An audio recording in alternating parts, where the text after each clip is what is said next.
السلام علیکم ناظرین، میں محمد اسلم حسین سیاست کی عالمی خبروں میں آپ سب کا استقبال کرتا ہوں۔ پیش ہے دنیا بھر سے آج کی کچھ اہم خبریں۔ سعودی وزیر خارجہ شہزادہ فیصل بن فرحان نے کہا کہ یوکرین بحران سے متعلق خلیجی ممالک کا موقف ایک ہے اور وہ اس پر متحد ہیں۔ آج یعنی چہارشنبے کو ریاض میں خلیجی تعاون کونسل اور روس کے مشترکہ وزارتی اجلاس سے خطاب کرتے ہوئے انہوں نے کہا کہ ایران کے حوالے سے بھی GCC کا مشترکہ موقف ہے اور بین الاقوامی قوانین کے پاسداری کے مطالبے پر متحد ہیں۔ اخبار 24 کے مطابق شہزادہ فیصل بن فرحان نے کہا کہ یمن کا استحکام خلیج کے امن کا ناقابل تقسیم اٹوٹ حصہ ہے۔ انہوں نے مزید کہا کہ ایران کے ساتھ رابطہ مشترکہ خلیجی موقف کی بنیاد پر ہوں۔ ایران سے کہا جائے کہ وہ حسن ہمسائیگی اور بین الاقوامی قانونی اصولوں کی پابندی کرے۔ سعودی عرب میں شاہ سلمان بن عبدالعزیز منصوبہ برائے توسیع مسجد قباء پر عمل درآمد شروع کر دیا گیا ہے۔ مسجد قباء اور اس کے صحنوں میں توسیع کی جا رہی ہے۔ یاد رہے کہ مسجد قباء اسلامی تاریخ کی پہلی مسجد مانی جاتی ہے۔ سرکاری خبر رساں ایجنسی SPA کے مطابق ہجرت کے پہلے سال قائم ہونے کے بعد سے عصر حاضر تک مسجد قباء کی تاریخ میں اتنی بڑی توسیع کبھی نہیں ہوئی جتنی کہ ان دنوں کی جا رہی ہے۔ مسجد کی گنجائش کو 66,000 نمازیوں تک بڑھایا جائے گا۔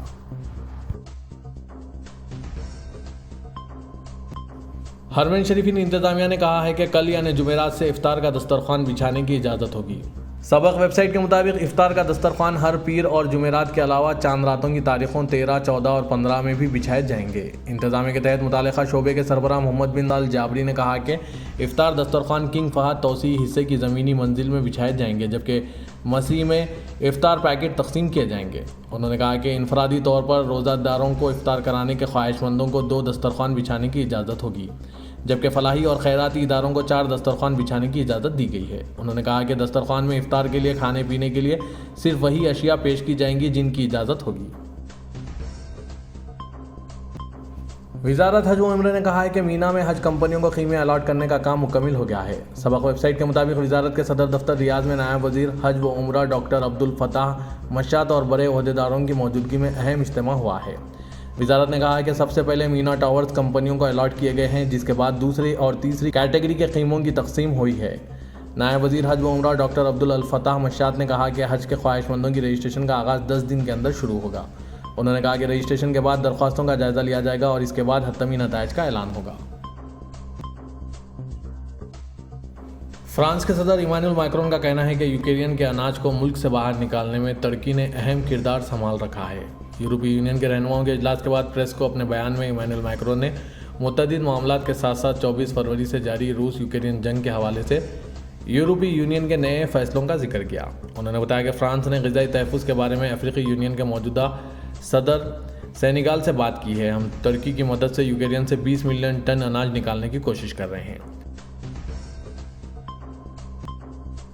وزیراعظم پاکستان شہباز شریف نے ترک سرمایہ کاروں کو ہر ممکن سہولیات کی فراہمی کا یقین دلاتے ہوئے پاکستان اور ترکی کی کاروباری برادری پر زور دیا ہے کہ وہ آئندہ 3 سال کے دوران دونوں ممالک کے درمیان تجارتی حجم $5 ارب تک لے جانے کا عزم کر رہے ہیں۔ دونوں ممالک کے درمیان باہمی تجارت اور سرمایہ کاری کو فروغ دینے کے لیے تمام رکاوٹوں کو دور کیا جائے گا۔ انہوں نے کہا کہ ترک سرمایہ کار پاکستان میں IT، ڈیری فارمنگ، ٹیکسٹائل اور توانائی سمیت دیگر شعبوں میں سرمایہ کاری کے موقع سے فائدہ اٹھا سکتے ہیں۔ پاکستان ترک سرمایہ کاروں کا دوسرا گھر ہے۔ پاکستان کی سپریم کورٹ نے حکومت کی جانب سے لانگ مارچ کے دوران عدالتی حکم نامے کی خلاف ورزی پر دائر توہین عدالت کی درخواست مسترد کر دی ہے۔ چہارشنبے کو جاری کیے گئے 14 صفحات پر مشتمل تحریری فیصلے میں عدالت نے قرار دیا ہے کہ آئین کے مطابق پرامن احتجاج ہر شہری کا حق ہے۔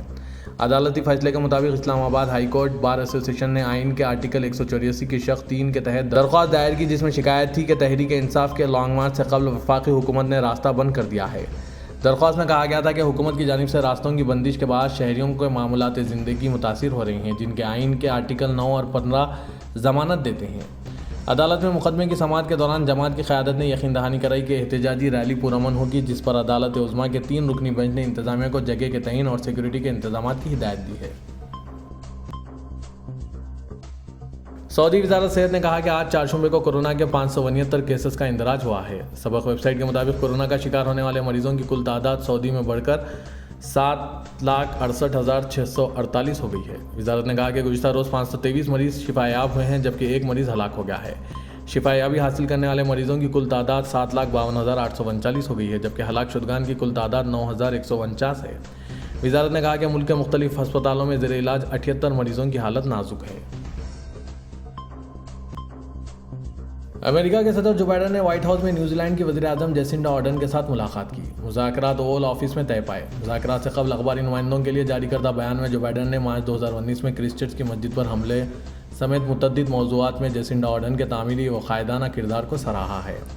بیان میں جو بائیڈن نے دونوں ممالک کے درمیان تعاون کی اہمیت کی طرف توجہ مبذول کروائی ہے اور کہا کہ وہ آرڈن کے ساتھ ماحولیاتی تبدیلیوں سمیت متعدد موضوعات پر بات چیت کریں گے۔ جو بائیڈن کے ساتھ بند کمرے کی تقریباً 1.5 گھنٹہ طویل ملاقات کے بعد وائٹ ہاؤس کے باغیچے میں میڈیا کے ساتھ بات چیت میں جیسنڈا آرڈن نے ملاقات کو مثبت قرار دیا ہے۔ ملاقات سے متعلق مشترکہ اعلامیہ میں بھی کہا گیا ہے کہ انڈو پیسیفک علاقے کی سلامتی اور خوشحالی کے لیے امریکہ اور نیوزی لینڈ مل کر کام کریں گے۔ برطانیہ کی ہیلتھ پروٹیکشن ایجنسی نے ملک میں منکی پاکس کے 71 نئے کیسوں کا پتہ لگایا ہے۔ یہ تمام کیسز انگلینڈ سے سامنے آئے ہیں، جس کے بعد برطانیہ میں 7 میں سے ابھی تک کیسوں کی مجموعی تعداد 180 ہو گئی ہے۔ قبل ازیں ملک کی ہیلتھ ایجنسی نے کہا تھا کہ نئے کیسوں کے باوجود شہریوں کے لیے خطرہ کم بنا ہوا ہے، تاہم ایجنسی نے کیسوں کے ساتھ رابطے میں آنے والوں کو 21 دنوں کے لیے آئسولیشن میں رہنے کا مشورہ دیا ہے۔